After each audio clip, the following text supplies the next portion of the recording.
Bienvenue, samedi reportage chez vous. La fois passée, nous étions à Sultani River pour une journée scientifique sur le cancer. Aujourd'hui, c'est la deuxième partie pour un entretien avec le médecin. Suivez. Oui, je suis le docteur Guylaine Mopo, oncologue médical ou encore cancérologue médical au centre hospitalier Nganda.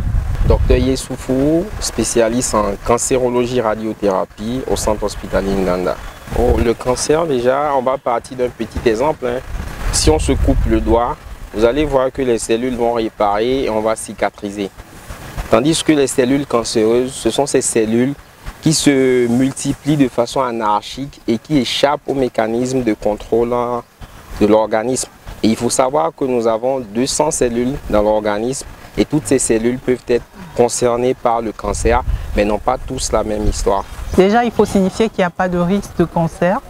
Il y a des facteurs de risque de cancer, notamment des facteurs de risque environnementaux et même génétiques parfois. Donc, on peut avoir des facteurs de risque tels que les rayons ultraviolets, certains virus, le tabac, l'alcool et bien d'autres encore. Oui, les patientes, quand elles arrivent en consultation, généralement, le problème c'est qu'on reçoit des patientes qui sont déjà malades. D'accord. Donc du coup, après, dans la majorité de nos pays en Afrique, il n'y a pas vraiment de stratégie de prévention ou de dépistage précoce. Mais quand on a l'occasion, on en parle, hein. On en parle autour de nous, on en parle aux jeunes femmes, on en parle aux mamans. Pourquoi pas, comment se fait l'autopalpation et la nécessité de le faire. Bon, il faut savoir déjà que tous les cancers n'ont pas la même histoire. Et du moment où ils n'ont pas la même histoire, ils ne se présentent pas de la même manière. On va partir d'un cas plus spécifique, vu que nous sommes dans le mois d'octobre. Pour le cancer du sein, par exemple, les signes qu'on a généralement, c'est une déformation du sein qu'on peut avoir. On peut avoir l'apparition d'une boule au niveau du sein ou soit au niveau des aisselles. Ça peut être également une rétraction du mamelon, c'est-à-dire vous voyez le mamelon qui s'enfonce à l'intérieur. Ça peut être une rougeur, ça peut être un gonflement du sein, pour ne citer que cela. Au fait, déjà ce qu'il faut comprendre, c'est qu'en Afrique de façon générale, on a au fait une idée culturelle sur le cancer. On se dit généralement que le cancer, ce n'est pas une maladie de l'Africain, c'est une maladie des Blancs. Pourtant, on se trompe sur ça. Tout le monde peut être concerné par le cancer. De ce fait, lorsque nous recevons par exemple des patientes en consultation, qui sont par exemple des patientes âgées, on leur demande est-ce que vous avez des enfants? Si vous avez des enfants, c'est déjà bien de leur passer le message pour qu'ensemble on puisse voir différemment le cancer. Voir différemment le cancer revient à dire ah, tout le monde peut être concerné par le cancer. Et quand on prend l'exemple du cancer du sein, ce qui est mieux à faire, c'est de commencer déjà par faire une autopalpation des seins de façon régulière. Là, au moins, lorsque on sent une boule, on sait rapidement quoi faire. Il faut se diriger vers un professionnel de santé pour une consultation. Oui, on peut guérir du cancer lorsqu'il est dépisté tôt. Donc c'est pour ça que la prévention vraiment est très importante. La prévention primaire est très importante parce que on prend le cas du cancer du sein parce que nous sommes dans le mois d'octobre, octobre rose. Lorsqu'il est dépisté tôt, généralement le cancer du sein est guéri chez 9 femmes sur 10. Mais en Afrique, malheureusement, on reçoit près de 80% de nos patientes arrivent à des stades 3 et 4, donc parfois même déjà métastatiques, donc très avancés. Bon, il faut savoir déjà que pour résumer, le cancer se développe en 5 étapes. Hein. La première étape, c'est ce qu'on appelle l'initiation. L'initiation, c'est-à-dire vous avez une cellule saine qui est exposée aux différents facteurs de risque du cancer. Après cette étape, c'est l'étape de la promotion. À cette étape, par exemple, c'est une promotion qui se fait au sein de l'organisme, c'est-à-dire la cellule a le temps de s'installer, d'envahir les organes, de se multiplier. Et après, on a l'étape de progression. Et à cette étape de progression, la cellule, elle échappe au contrôle de l'organisme. Et quand elle échappe au contrôle de l'organisme, c'est là que nous avons généralement les lésions précancéreuses. Et après la promotion, on vient à l'étape de progression. À l'étape de progression, une fois que la promotion est faite, nous sommes à la progression, la maladie a échappé à tout le contrôle de l'organisme et c'est là apparaissent les premiers signes. Et si rien n'est fait, ça ne va pas s'arrêter, la maladie va continuer pour la 5e étape qui est la dissémination. Et à cette étape, malheureusement, le cancer il envahit pratiquement les organes les plus proches du site initial de la maladie.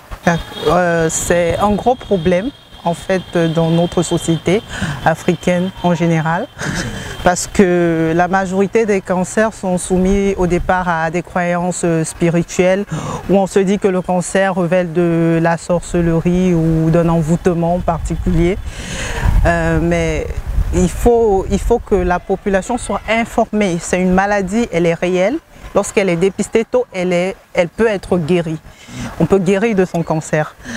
Alors, il faudrait venir à l'hôpital. Dès que vous remarquez quelque chose ne va pas, quel que soit le cancer, venez à l'hôpital, faites-vous soigner, faites-vous consulter par un professionnel de santé et faites-vous soigner.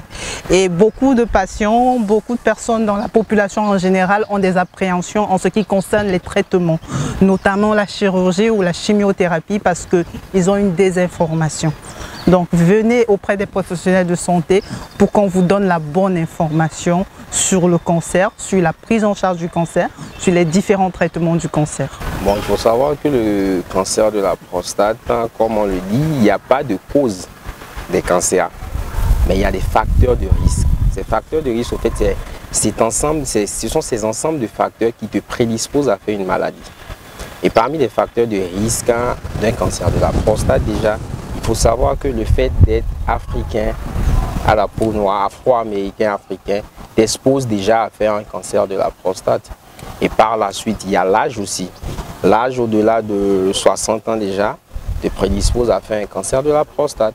Donc pour ne citer que cela, et à cela, il y a d'autres sous-facteurs qui peuvent s'associer, notamment le tabac, l'alcool, mais ce n'est pas vraiment lié, c'est pas vraiment prouvé scientifiquement que ce sont des facteurs qui te prédisposent à faire un cancer de la prostate. Le cancer est une maladie qui est réelle. Elle est due à une formation anarchique des cellules de l'organisme qui ne répondent plus au fonctionnement normal de l'organisme. Le dépistage est très important, il est même primordial, que ce soit chez la femme pour le cancer du sein et du col de l'utérus et même chez les hommes. Et il faut venir à l'hôpital tôt. Il faut venir rencontrer les professionnels de santé, vous faire consulter et vous faire traiter lorsque la maladie est encore à son stade précoce. Il est important de savoir pour tous les téléspectateurs que le cancer est une maladie qu'on peut guérir. C'est une maladie qu'on peut guérir, qu'on peut vaincre. Et c'est une maladie également qu'on va vaincre par des politiques de prévention. Et il faut que chacun dans son entourage fasse tout pour que le cancer soit vu différemment. Et je profite également pour dire merci au docteur Soulou et au Centre national de lutte contre le cancer pour tout ce qu'ils font en matière de lutte contre le cancer. Merci. Alors, il ne faut pas être gêné. Il ne faut pas être gêné par la maladie parce que ce n'est pas l'apanage d'une seule personne ou d'un groupe de personnes. Ça peut arriver à tout le monde. Nous sommes là au centre hospitalier Nganda pour vous. Nous sommes là pour vous soigner. Nous sommes là pour vous aider dans le dépistage. Donc venez au centre hospitalier Nganda. L'équipe d'oncologie du centre hospitalier Nganda est assez riche. On a des oncologues médicaux, oncologues radiothérapeutes, oncochirurgiens. Et on a une grande équipe qui est là pour tous les malades, toute la population. Bon, le mot c'est déjà de se dire, il faut éviter d'avoir une idée culturelle sur le cancer. Il faut éviter de penser que le cancer c'est un sujet tabou. Toutes ces personnes qui ont un cancer ne sont pas appelées à mourir de leur cancer. Tout ce qu'il faut, c'est de tout faire pour dépister ou bien détecter la maladie tôt. Lorsque la maladie elle est détectée très tôt, on a des chances de guérir du cancer.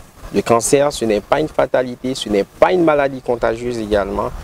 Donc le message pour toutes ces personnes qui se sentent prisonniers de cancer, je leur dirais, ouvrez-vous, rencontrez des professionnels de santé, parlez-leur et exposer vos problèmes pour qu'on puisse vous trouver des solutions. Ce qui commence bien finit bien. Nous voici arrivés à la fin de notre entretien avec le médecin.